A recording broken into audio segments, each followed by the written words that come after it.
মা যখন বাড়িতে পুজো দিত, পুজো দেওয়ার জন্য যখন কিছু থাকতো না, তখন মা চটজলদি হাতের কাছে বাড়িতে যা যা উপকরণ থাকে তা দিয়ে এই সুন্দর মিষ্টিটা বানিয়ে ফেলতো। এটা গজা বা অন্য কিছু বলতে পারো, তোমরা কি বলো আমি জানি না। এর জন্য কি কি লাগবে সেটা আমি দেখিয়ে দিচ্ছি। এখানে নিয়েছি আমি 1 বাটি মতো ময়দা, 1 চামচ ঘি, 1 চামচ লবণ। সেটাকে আমি সুন্দর করে মেখে নেব।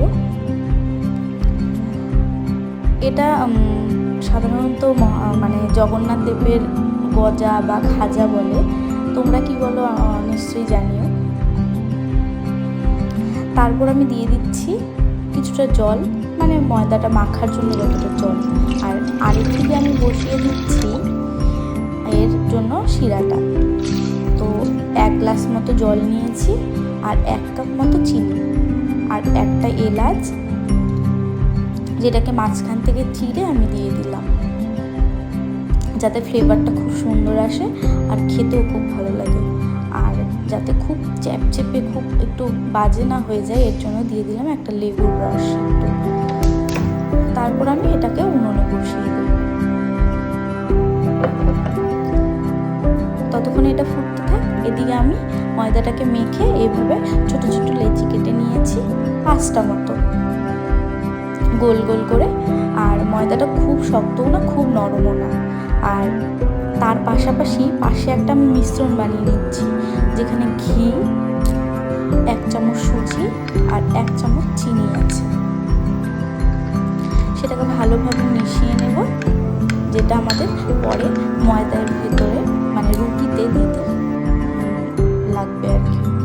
তারপরে কিছুটা শুকনো আটা নিয়ে নিচ্ছি, বা ময়দা, যে কোনো যা খুশি আর তোমরা নিতে পারো।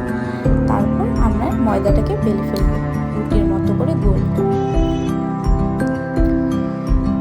তারপর ওই যে মিশ্রণটা বানিয়েছি, সেই মিশ্রণটাই এই রুটিটার উপরে ঘুরিয়ে ঘুরিয়ে পুরোটা যতটা লাগানো সম্ভব ততটা লাগিয়ে ফেলবো, যাতে পরের ময়দাটা মাঝখানে এই পুরটা থাকে।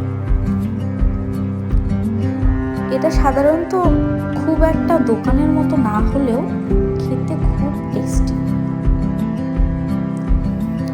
তারপর আরেকটা রুটি বেলে এভাবে পরপর আমি রুটি বেলে দিচ্ছি।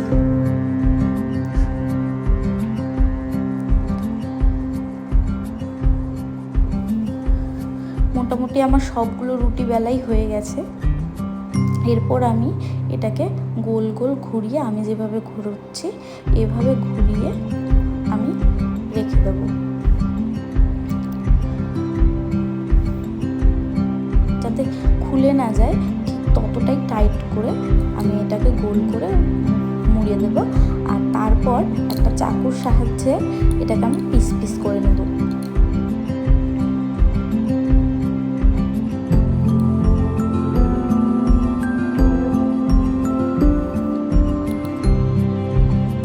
তোমরা যেভাবে যতটা মোটা যতটা পাতলা বানাতে চাও তোমার সেটা নিজের ইচ্ছে। আমি মোটামুটি মোটাও না পাতলাও না, এইভাবে বানিয়েছি। কি সুন্দর লাগছে না, গোলাপের পাপড়ির মতো। তারপর এটা যখন হয়ে গেছে, তারপর আমি কড়াইতে তেল বসিয়ে দিচ্ছি, তেল গরম হওয়ার জন্য। মোটামুটি ওই ডুবো তেলের মতো নিলেই হবে, যাতে পুরোটা ফ্রাই হয় ভালোভাবে।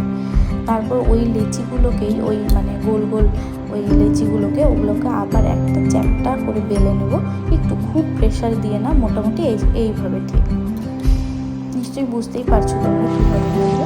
তারপর আমরা ওই গরম তেলের উপর এইভাবে ছেড়ে দেব। মোটামুটি ফ্রাই হয়ে যাবে। এই লাল লাল হয়ে যাওয়ার পরে সেটাকে চিনির শিরাতে ডুবিয়ে কিছুক্ষণ রেখে এই রকম সুন্দর মিষ্টি তৈরি হয়ে যাবে। তো তোমাদের যদি এই ভিডিওটা বা এই রেসিপিটা ভালো লাগে, তাহলে নিশ্চয়ই বাড়িতে একদিন ট্রাই করো, আর জানিও খেতে কেমন হয়েছিল আমার কমেন্টে। আর পারলে আমার চ্যানেলটা একটু সাবস্ক্রাইব করে দিও। ভিডিওটা ভালো লাগলে একটা লাইক করে দিও। দেখা হবে নেক্সট ভিডিওতে। Tata, by.